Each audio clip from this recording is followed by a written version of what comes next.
you're a foreign national residing here in the UK with a biometrics resident permit card, that is the BRP card, you might be wondering how to set up, access and manage your eVisa. Recently, the eVisa has become a hot topic because some foreign nationals residing here in the UK with a BRP card got an email from the Home Office asking them to set up their eVisa account, while some did not get that email. Unfortunately, or should I say unfortunately for me, I was part of the people that did not get that email. Now, I think those foreign nationals residing here in the UK with a BRP card that got the invitation email by the Home Office to set up their eVisa are the main applicants, because it seems to be like a trend when you hear people talk about the eVisas. Those who got that invitation from the Home Office were the main applicants in most cases, and those who did not get the invitation were the dependents. In my case, I am the dependent on my husband's skilled worker visa, and my husband got this email several weeks ago. I would say he got the email to set up his eVisa, and I'm just wondering, okay, why didn't I get this email? However, all foreign nationals residing in the UK with a BRP card, including myself, can now set up their eVisa whether or not they receive the invitation email. In fact, I just did mine before filming this video. So with that said, in this video, I will walk you through the steps to setting up and accessing your eVisa, ensuring you can easily verify your status and provide evidence of your right to live, work and study here in the UK. So first things first, what is an eVisa? Basically, the eVisa is an electronic visa. It is a crucial document that allows you to prove your immigration status here in the UK online, reducing the reliance on physical documents like the BRP card. Basically, an eVisa is just a digital document that confirms your rights to enter and stay here in the UK if you are a foreign national. You see, unlike traditional visas, which were physically stamped into your passport, e-visas are stored electronically and can be accessed and shared online. So basically, the UK government has introduced the e-visas as part of its Digital Immigration Status Initiative, which aims to make it easier and more secure for individuals to prove their immigration status here in the UK. Now, even if you already have a BRP card, accessing your eVisa online is important because the UK government has asked every foreign national to do that, as all BRP cards will expire by the end of 2024. So by the end of this year, your BRP card will not be a valid document to show your right to live, study and work here in the UK. And apart from that, the eVisa actually offers several benefits, including convenience. You can share your status with your employers, landlords or educational institution without showing your physical BRP card. Now, for those of you who don't know, the UK government is actually trying to crack down on illegal migration here in the UK. So before you rent a house or before you start a job here in the UK, your landlord or your employer would actually ask you to share a code with them that you have to generate on gov.uk just to prove your right to work and live here in the UK. Now, this just makes it convenient for everyone because with your eVisa, you can easily generate a share code that just proves your status. You don't need to be sending your BRP card anymore or doing your right to work check or your right to rent check separately.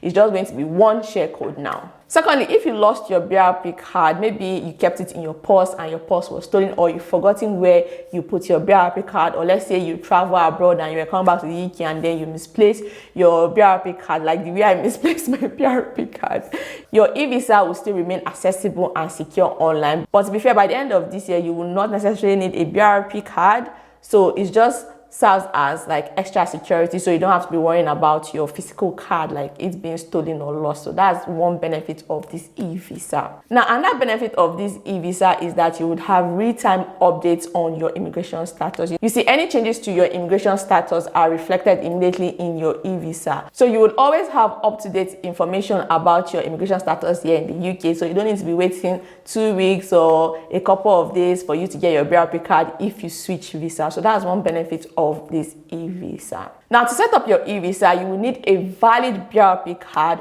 or a passport with your BRP card number in case you don't have your physical BRP card with you, or your visa application number. So it's either use only your BRP card to set up your eVisa online, or if you don't have the physical copy of your BRP card, you can use your international passport, but you would also need to know or have your BRP card number at hand, or your visa application number. So that's what you will need. You actually need to have this document handy before you even start setting up your eVisa online, because your eVisa is actually linked to your BRP and both documents work together to confirm your immigration status. So even if you will not necessarily need your BRP card after you've done your eVisa application, you need it before your eVisa application.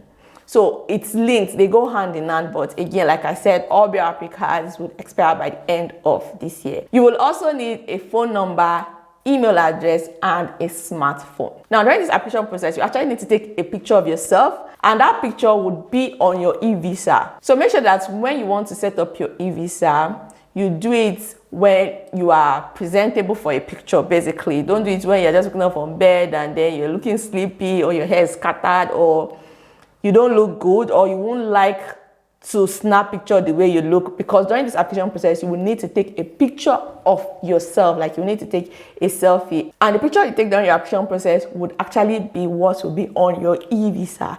So please ensure you look good for that picture.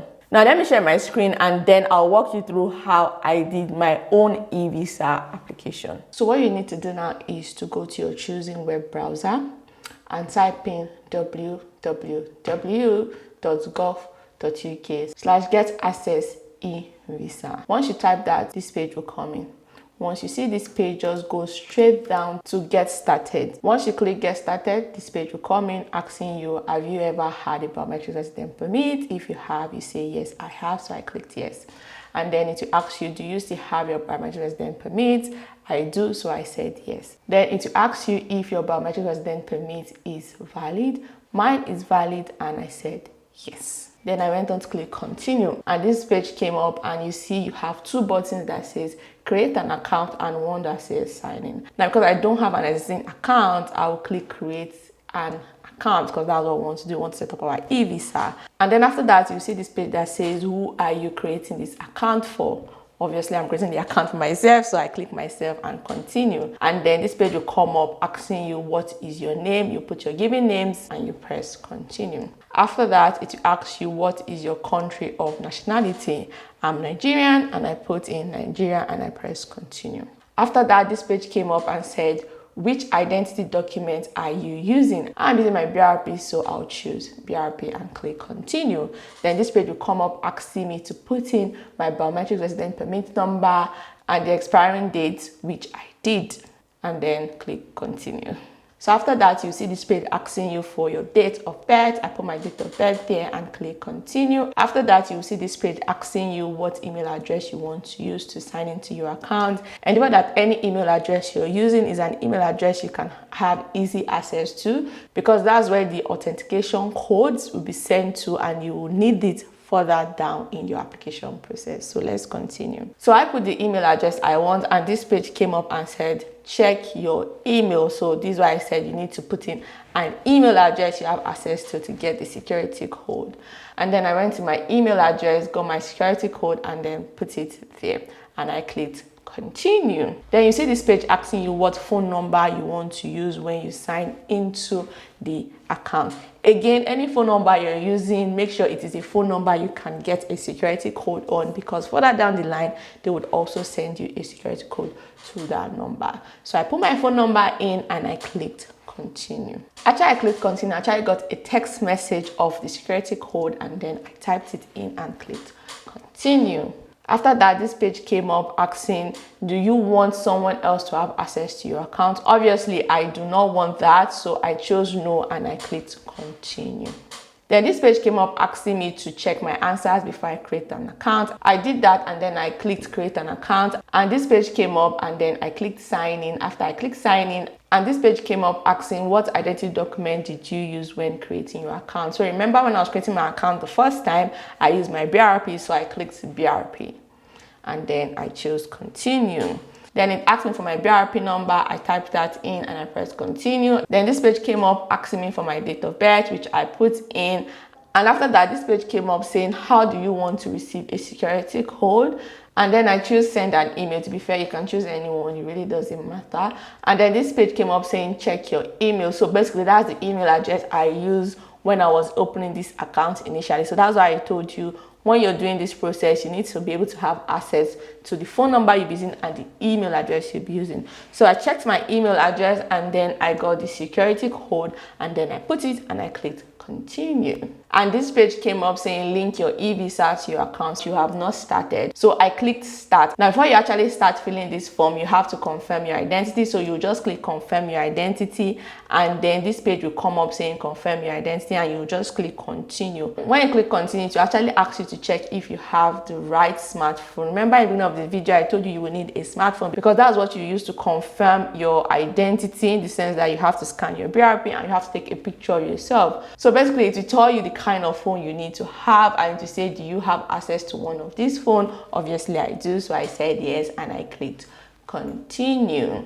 Basically, you just have to grab your phone and go on the App Store and then look for this particular app. That is the UK Immigration ID Check, and then you will download it. Once you download this app, you will use the app to scan this QR code. When you do, it will actually tell you are connected to the app. So if you're using your BRP card to set up your eVisa, on the app, you'll be prompted to scan the back and front of your BRP card, and you would also scan the chip in your BRP card, and then you would take a selfie. Once you're done doing that on the app would ask you if you want to continue on your phone or you want to go back to the desktop. I choose to go back to the desktop because as the millennial that I am, we do important things on our desktop and not our phone like Gen Z's.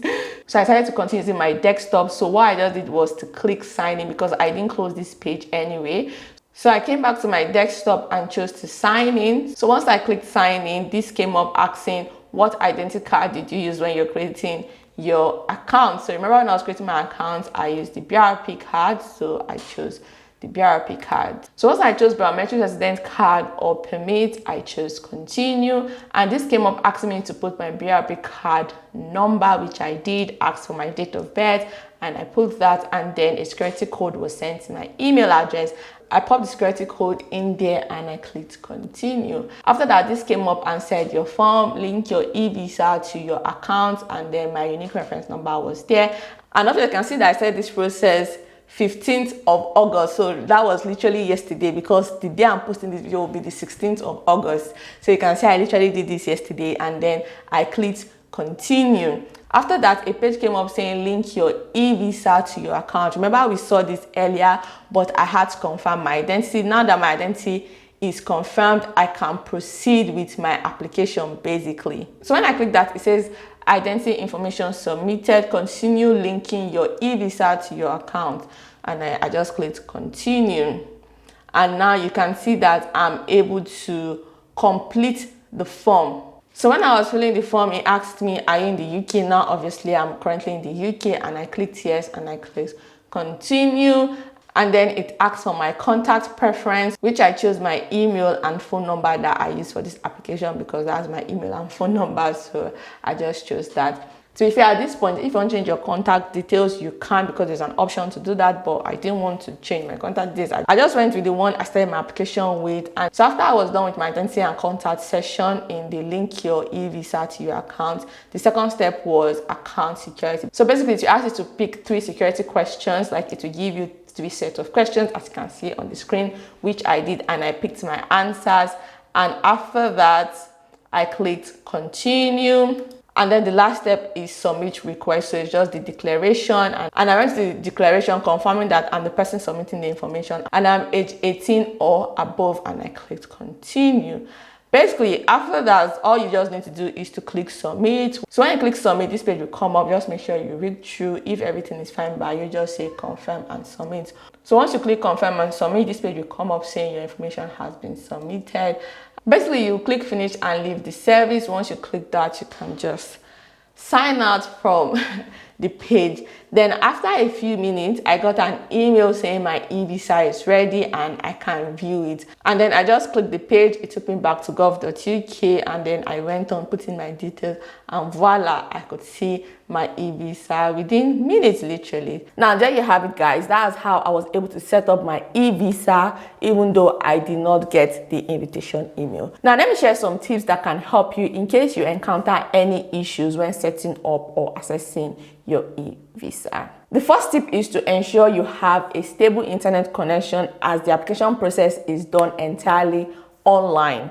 The second tip is to double check that you are entering the correct information. That is your name, your surname, your date of birth, your email address, and your BRP number, that everything is correct, because any error can prevent you from setting up this eVisa. The third tip is to have access to the email address you'll be using to set up your eVisa and the phone number you'll be using to set up your eVisa, because the confirmation code you will need during the process of setting up your eVisa will be sent to the phone number you provided at the beginning of your application and the email address you provided at the beginning of your application. So ensure you have access to the email address and the phone number you'll be using to set up your eVisa. The last but not the least tip I would give you is that if you encounter any problem and you've used my tip number 1, tip number 2, and tip number 3, and the problem still persists, contact the UK VI helpline for assistance. They can guide you through the process or help you resolve any technical issue if you are having problems setting up your eVisa. So guys, in conclusion, accessing your eVisa is a straightforward process that provides you with a convenient and secure way to manage your immigration status here in the UK. I hope that by following these steps outlined in the video, you can easily access your eVisa, share it when necessary, and ensure you are always up to date with your immigration information. Because whether you live, work, or study here in the UK, having easy access to your eVisa offers peace of mind and flexibility to manage your UK residency. Now, if you want to know how to do your right to work check here in the UK, watch the video on your screen right now.